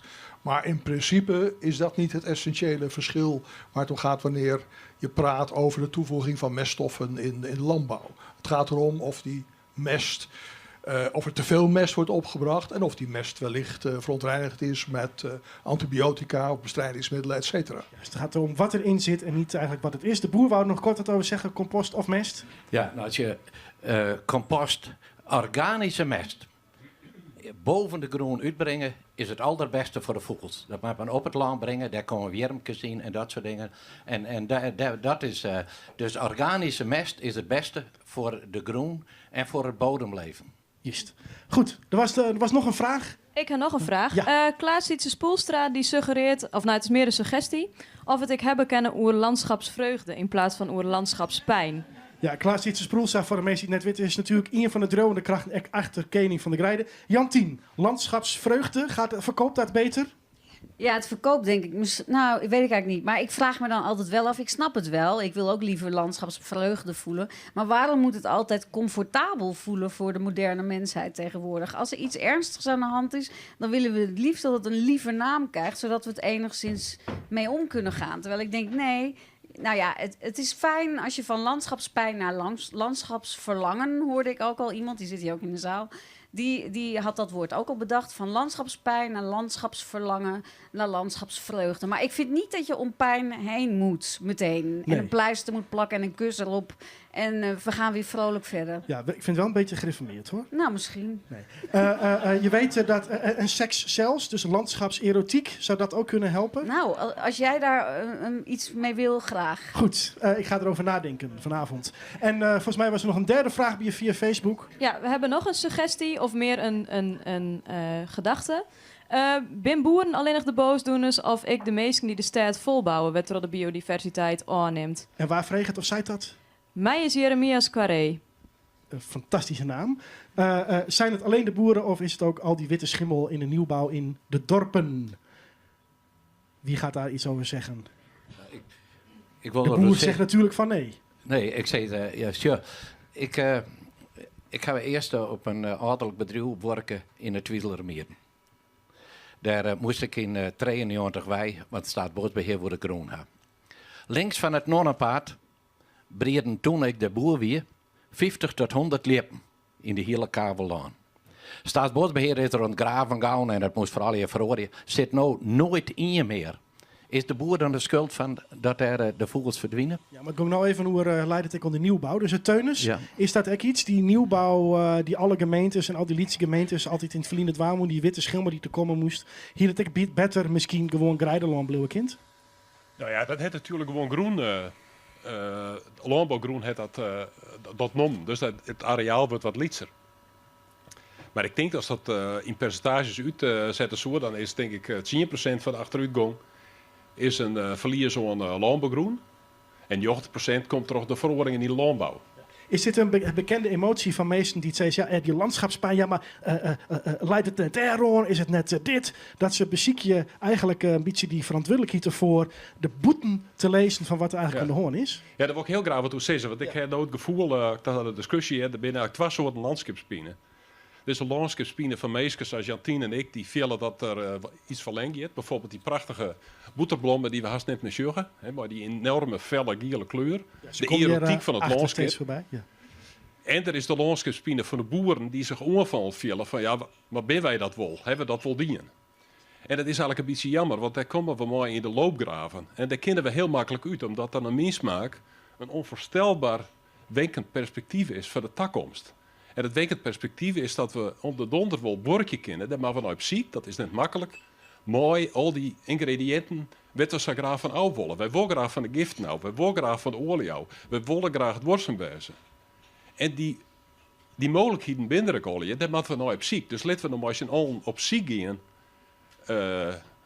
het landschap verlangen als het ware, het op ziek gaan. Dus uit die loopgraven, net meer elkaar verketteren bij wie je spreken van hebben we dit wel dienen? Ja, dat is in een landschap echt een heel soort verhoren. Die analyses die ben wereldwijd, dat is gewoon zo. Maar er is een enorm winkend perspectief. Er is een nieuwe manier van borkje. Ja, Claudie, wat zou... En Claudia doet het. Ja, Claudie, wat zou jij... Dank u wel. Claudie, wat zou je dan aan hun willen meegeven? Want dan ben we het eens. Ja. Ik vind dat die delfstof, daar moeten wij mee ophouden. Ja. Maar dat alles wat we de groen weer halen is het grootste probleem. Ja. Claudie, kijk, want jij bent gewoon begonnen. Jij bent die over gaan bouwen. Mensen werden enthousiast. Daardoor kwam er een verandering. Wat zou je eigenlijk willen meegeven aan mensen als Teunis en Jantien, die vooral in de constaterende zitten? Jij bent het constaterende voorbij. Wat zou jij ze mee kunnen geven? Nou ja, vooral inderdaad wat die mevrouw net ook al zei. Iedereen kan voor zichzelf beginnen. Maar ik denk ook een heel belangrijk punt ook in het hele gesprek is ook over dat bewustzijn van die kwaliteit. Ook over die vitaliteit van voeding. Hè? Wanneer heb je vitale voeding als die bodem vitaal is? En hoe weten we nog dat we vitale voeding eten? Doordat je dat kleine schaal kan aanbieden. Dat je dat awareness. En dat begint bij die scholen. Dat begint bij die moestuinen. Daar begint dat. En dan zeggen die kinderen tegen die ouders. Ga dat tuintje beginnen. Weet je, dan ga je die verginting tegen. Dus het begint heel klein. En die olievlek, als je het mooi maakt, en ik geloof echt toch in die schoonheid, als je dat op een hele fijne manier doet, door ook hele mooie akkerranden, prachtige gewassen die vragen oproepen en die nieuwsgierigheid prikkelen, dan kun je dat verhaal vertellen. En natuurlijk doet het mij ook pijn als ik geen vogel meer zie, maar ja, je moet ergens beginnen. En dat hebben wij geprobeerd. En dan heb je, dat werkt dus als een komeet. Je krijgt het meteen, krijg je het terug. Mensen voelen zich toch enorm aangesproken om daaraan deel te nemen. En dat is eigenlijk een mooi geschenk. Daar hoef je niet zoveel voor te doen. Is het een beetje betaalbaar brood, Claudie? Ja, je hoeft er dus ook geen 10 sneden van op te eten. Dus dat heeft... Dus betaalbaar. Ja, daar gaat het dus ook over. Wat heb je ervoor over? Dat brood wat je zelf maakt en je weet waar het vandaan komt. En als die molenaar, die ken je, weet je kunt dat... Dus die storytelling, daarom heb je dat ervoor over. En je vergeet die smaak nooit meer. Dus je wil dat brood... Ik heb nu al mensen die zeggen, ik kan gewoon geen brood meer kopen in die winkel. Water loopt mij nu al in de mond. Mag ik hier een opmerking Ja, had je even wachtje willen, want ik wou graag even het kontje om het publiek. Waar zijn, er is een soort biechtstoel binnen meesten die het al de hele jongen gaan zitten te brieën en dan zeggen ze van, ik wil wel graag op die stoel, ik wil nog even wat kwijt of wat vertellen. Al je meesten beginnen achterom te sjen en net mij niet. Nee, binnen dan meesten die nog misschien een vraag of opmerking hebben van het panel. Ze zitten net samen weer bij elkaar. Ja, daar een meneer. En hier ook een vraag. Ja. Nou, het is natuurlijk een erg mooi panel wat daar zit. Maar de overheid zit niet aan tafel. Ja. Hebben we daar niks meer van te verwachten? Nou, het is zo, we hadden ook Hannes Kramer uitgenodigd, maar hij heeft afgezegd. Ja, meer kunnen wij er niet van maken. Ja. Nou, mevrouw, als je even wachtje, dan krijgen we de microfoon erbij. Nou, dat vind ik inderdaad een gemis, dat de politiek er niet bij is. Want dan was het wat completer geweest. Omdat dit toch wel punten zijn die we met elkaar moeten oplossen en de overheid ook. Dan heb ik nog even een opmerking over de kwaliteit van voedsel. En dat er dus goedkoop voedsel in te koop is in de winkels en misschien wel van een slechte smaak. Maar ik denk dan wel eens, waarom is dat slechte voedsel daar? Waarom is er niet iets dat voorkomen kan worden? Ik vind dat er helemaal breed in onze maatschappij enorme verspilling is. Dus ook weer met slecht voedsel hele goede vraag. Waarom is er eigenlijk produceren? Waarom is dat er? Ja, waarom leidt er eigenlijk slecht voedsel op de planken? Nou, zo krijgt even een opmerking om mij te wakker. De doelstelling van de landbouw weer om in 2020 10% biologisch landbouw te hebben. Er is op dit ogenblik 2% biologische landbouw. Friesland Campina, hier vorig jaar nog 40 boeren die graag biologisch willen, dat ze net mochten omdat er geen markt voor was. Zolang er geen vraag naar. En het meeste biologische spul wat hier in Nederland verbouwd wordt, gaat nog naar Engeland. Dus er is maar 2% wat hier biologisch is. En het meeste wat ik net eens in Nederland eten. Want de Nederlandse consument die wordt zo goedkoop mogelijk eten. En dan komt de 80% van de piek wat je eten wordt, komt uit Brazilië bij. Omdat er volle meer mij als hier en dat daar goedkoop geproduceerd worden kan. En maar 20% uit Nederland zelf. Piersma. Ja, ik weet net ook dat ik het er helemaal mee eens ben. Want het is ook duidelijk dat Friesland Campina net zocht het naar de afzetmogelijkheid. Want dat is natuurlijk een marketingding. Ja. En die hebben net in Ljoot. En dat is juist bijvoorbeeld op Weideweelde. Ja. Dat is een initiatief van Noord-Land. En dat groeit als een idioot. De Friesker is een Nijtsies. Dat groeit als een idioot. Ik denk dat Friesland Campina, eerlijk zijn, eigenlijk de boord een beetje mist heeft. Die het net zorgen dat een afzetmarkt voor de boeren die graag een andere kant op wonen. Berendsen. Ja, ik denk dat deze opmerking en ook eerdere opmerkingen van mijn buurman erg belangrijk zijn. Want we hebben het nu eigenlijk vooral over het probleem gesproken. Maar de vraag is natuurlijk hoe we het probleem gaan oplossen. Ja. Het landschap van vroeger krijgen we nooit meer terug. Landschappen veranderen voortdurend. Maar we kunnen wel een nieuw levend landschap krijgen. En dat lukt alleen wanneer we ons realiseren dat dat landschap de resultante is van enorme economische krachten. In dit geval zijn daarbij de prijzen die wij als consument betalen voor ons voedsel, spelen daarbij een sleutelrol. Het probleem ligt helemaal niet bij de boer, het probleem ligt bij ons als consument. Dat heeft met een stukje geschiedenis te maken. En de vraag is hoe we daar in de toekomst mee omgaan. En ik denk dat het heel belangrijk is dat we naar een nieuw economisch systeem werken, hoe moeilijk dat ook is, waarin we zeg maar de extra kosten, de maatschappelijke kosten van vervuilende landbouw in de prijzen van de producten die de vervuilende landbouw produceert gaan verwerken. Dat kan via een nieuw fiscaal systeem. Kijk, dan krijgen we een situatie waarin zeg maar de kiloknaller extreem duur wordt en het biologisch stukje vlees heel goedkoop. Als we dat prijsverschil weten te creëren door vervuilende producten extra duur te maken, door daar een belasting op te heffen of iets dergelijks, ja, dan krijgen we een massale, want door de prijs gedreven verschuiving in het koopgedrag van consumenten. Ja. En dan wordt het voor de boer aantrekkelijk, veel aantrekkelijker om biologisch, om schoon te produceren. En dan krijgt hij bij iedere stap die hij dan zet, krijgt hij een grotere omzet, krijgt hij een beter inkomen en ook het maatschappelijk respect dat uiteindelijk de boer verdient. Ja. En dan zijn we waar we wezen willen. Geweldig, heel mooi statement. Ondertussen, dankjewel, heeft hier iemand op de stoel plaatsgenomen. Waar ben je? Mijn naam is Irma Abelskamp en ik bemoei me eigenlijk vooral met de permacultuur. Dan geef ik jou nog even het woord. Maar we hebben gezegd geen uur, hè? Dus probeer het goed kort te omschrijven. En ik hou de microfoon vast. Dus brand los. Wat wil je kwijt? Nou, volgens mij wordt het wel tijd dat we eens een keertje het stadium voorbij zijn dat we verwijzen. Het is namelijk de burger die wijst naar de boer en de overheid. De boer wijst naar de burger en de overheid. En de overheid die zegt, nou, maar het is aan de markt en het is aan de burger. Dat is toch meestal zo. Volgens mij wordt het toch wel heel erg hoog tijd dat we met z'n allen weten dat een jaar of 50, 60 geleden er ook mensen waren die waarschuwden voor de ontwikkelingen die er kwamen, wat voor gevolgen dat zouden kunnen hebben. Dat wordt al sinds jaren en dag wordt dat geroepen van jongens, maar als we dat gaan doen, ik noem maar wat, hè, die mestapparatuur, is ook al heel lang geleden is dat al voor gewaarschuwd. Grote brede banden, verdichting van de bodem. Het is allemaal niet nieuw. En het heeft geen zin en het is ook een uitspelen van de markt. Uiteindelijk zijn het de overheid die het overlaat aan de markt. We kiezen met z'n allen diezelfde politiek. De meeste boeren die kritiek hebben, die kiezen dezezelfde politiek. Volgens mij zijn de grootste partijen, het CDA, misschien wel het minst landschapsgericht. Maar de boeren stemmen grotendeels toch nog steeds CDA. En die werken het liefst met de VVD. Dat is markteconomisch gestuurd. De bevolking gaat erin mee, want die gelooft daar heel sterk in. Uiteindelijk zijn we met z'n allen, ik wil niet alleen zeggen dat die politieke partijen zijn, want het zijn het allemaal. Hè? We doen het allemaal. En je begon met we stoppen met wijzen. Dus als jij nu stopt met wijzen, wat is dan? Dat is wat ik bedoel. We hebben uiteindelijk allemaal boter op ons hoofd wat dat betreft. Volgens mij is het gewoon tijd voor een stukje revolutie. En pak gewoon allemaal je eigen verantwoordelijkheid erin. Want we hebben met z'n allen die eigen verantwoordelijkheid. En we zullen daarom gewoon dingen moeten gaan doen en gaan veranderen. En ik zou erg voor pleiten, en ik weet dat dat gewoon wereldwijd ook gebeurt onder de boeren, die gewoon in opstand komen en niet meer gehoorzamen aan die zogeheten regelgeving. Want met z'n allen die boerenopstand kunnen heel veel. Burgers kunnen dat met z'n allen gaan doen. En ik denk ook mensen in de politiek die op een gegeven moment zeggen, ja weet je, ben ik van akker naar bos geweest in februari vorig jaar. En dan was er een top-econoom van economische zaken en die riep op tot burgerlijke ongehoorzaamheid. Zo van jongens, als we gaan wachten op de regelgeving, dan zijn we te laat. Ga het nou maar gewoon doen, dan volgen wij jullie vanzelf.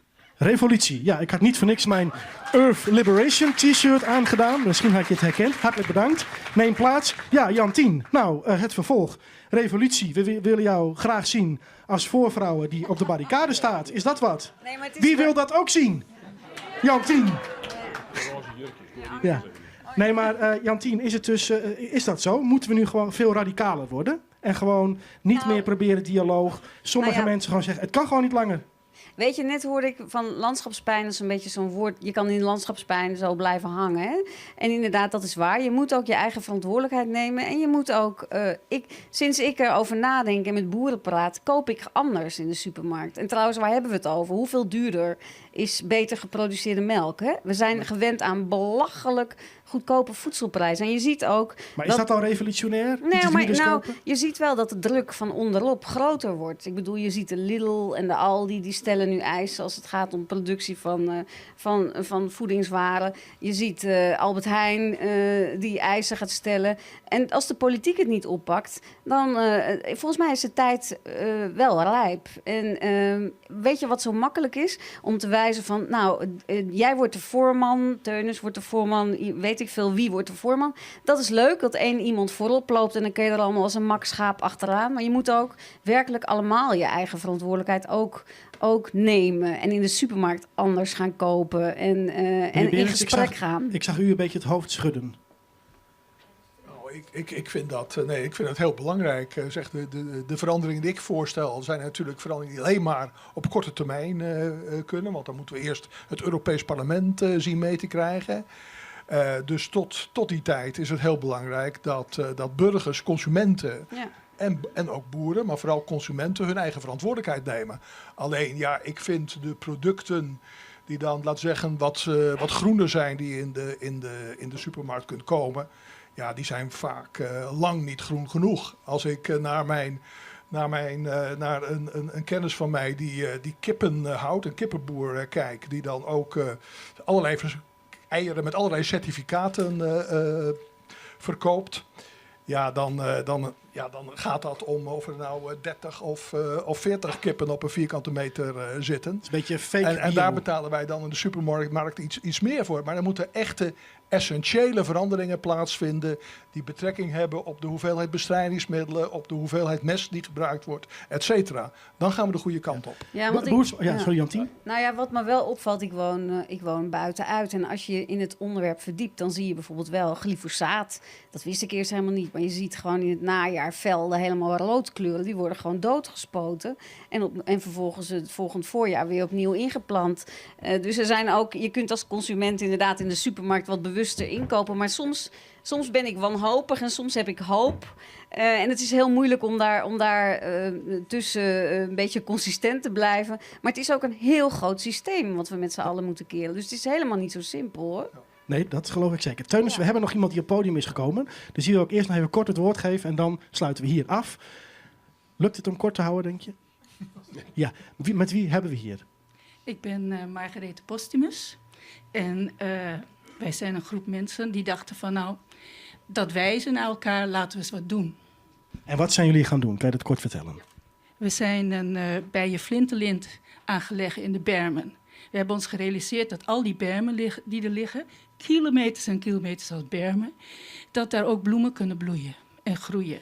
Dus we hebben afgelopen jaar met 234 schoolkinderen in Nijbaderedeel van 6 scholen hebben we 10,5 strekkende kilometer bloemen ingezaaid. Meerjarige bloemen die dit jaar weer opkomen. Eenjarige bloemen, zodat de kinderen konden zien van hé, er komen ook bloemen op. De kinderen waren hartstikke blij, ze vonden het ontzettend leuk om te doen. En wij hebben gewoon gezegd, die bermen zijn van ons allemaal. En daar gaan we bloemen in zaaien, zodat er meer insecten komen, bijen, vlinders. En dat het ook voor de rest van de weilanden extra biodiversiteit komt. En eigenlijk zou iedereen het gewoon ongevraagd kunnen doen in elke berm die ze tegenkomen, of niet? Nou, ik zeg dan ook mensen saai, mensen saai. Mensen saai, mensen saai. Blijf maar even nog lekker zitten. Hartstikke goed. We gaan afsluiten. Ik geef Teunis en de boer nog 1 keer het woord. Er was een pas zijn dat burgerlijke ongehoorzaamheid. Je kan wel zeggen, wij doen het net met de sodomester, maar het is een economisch delict. Wij kregen ogenblikkelijk 50 tot 60.000 euro boete van de overheid wanneer dat wij doen. Dat was niet naar de politiek wezen. Het is wel zo, bijvoorbeeld, wij hebben de laatste tijd de Partij van de Arbeid aan de landbouw gehad. Wat is er mij gebeurd? Er had de laatste keer geen enkele boer op de Partij van de Arbeid stemt. Van Dam had er echt in mijn eigen een potje van maken. Zijn voorganger, ik heb heel veel vertrouwen in de nieuwe minister van de ChristenUnie dat hij het wat beter meidjes wil. Maar die had er duidelijk een potje van maken. En dan zie je net dat de boeren erop stemmen, maar dat de Partij van de Arbeid duidelijk een achteruitgang kregen had. Teunis, aan jou als laatste het woord. Ik zal het in de Fries dan. Ik wil ook graag wat politiek zeggen. Maar op het net partijpolitiek. Want dat is eigenlijk net zo heel interessant. Wat wij krijgen hier, is dat we overeenstemming hier. En daar gaat het net volgens mij om. Maar wat wij nodig hebben, is politieke leiders. Of ze nou van de FNP binnen, of van het CDA of PvdA, dat maakt het al helemaal niks uit. Die overeenstemming helpen. En dan kunnen burgers en boeren oparbeiden. En dat is net een makkelijke strijd, maar dat kan wel. Dus het is hartstikke jammer dat Johannes Kramer je unit is. Want die heeft een rol als facilitator van dat proces. Die mag je bij elkaar brengen. Hij naar eerste receptie van de provincie Grains. Oh, dat is een goede smoes, is maar dat wil de smoes natuurlijk. Ja. Nou, Teunis Piersma bedankt. Blijf nog even zitten. Claudie bedankt. Jantien bedankt. Teunis, Frank en Boersma bedankt. Oh ja, nog even een applaus denk ik voor onze gasten. Joek bedankt. Jim Alja bedankt. Dit wie van en ze ben je nog even, ja? Dus je kunt ze nog onshitten. Dat is misschien wat makkelijker zonder die camera's erbij en zo. Hartstikke fijn dat je hem je wien. Marianne, wer bist? Bedankt. Marianne, Matthea, die achter Facebook ziet, bedankt. Meester van de regie en de crew van Neushoorn, hartelijk bedankt. Volgende week ben wij er weer. En daar geven we nou even naar een kwart filmpje, want dan noeg je Wim Alje graag weer uit. En een speciale boodschap van een man die we al je wel kennen. Goeiedag, mensen! boter, breed en groene siers. Waar dat met zezen kind oppakken. Dan en dan. Praat hoe Fries? Ik hoor. Zo ja dat in Friesland. Maar de Friese cultuur leidt onder vuur, beste mensen. Dat is het. Nee. Gemakker hoe Zwarte Peter. Daar worden we toch eens helemaal niet mee te meidje naar de meid. Dat is gewoon een Hollands ding. Een Hollands ding. Wat neemt nou het ijs? Dat is op en top Fries. Je moet ook Friese muziek draaien. Hé? Maar als het nog langer zo terug is, heb ik geen Friese muziek meer op omroep. Geen ijsje meer, geen Zwarte Piet meer. Helemaal niks meer. Maar mensen, ik heb een plan. We skoppen gewoon alles wat net Fries praat. Waarom? Nou gewoon. Ja. Geen een goed maal in de stad.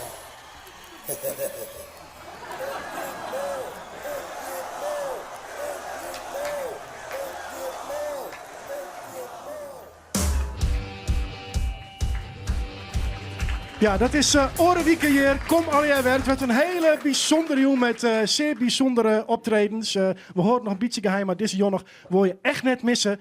Ik kan één ding vertellen. Er wordt een speciale mini-musical opvierd.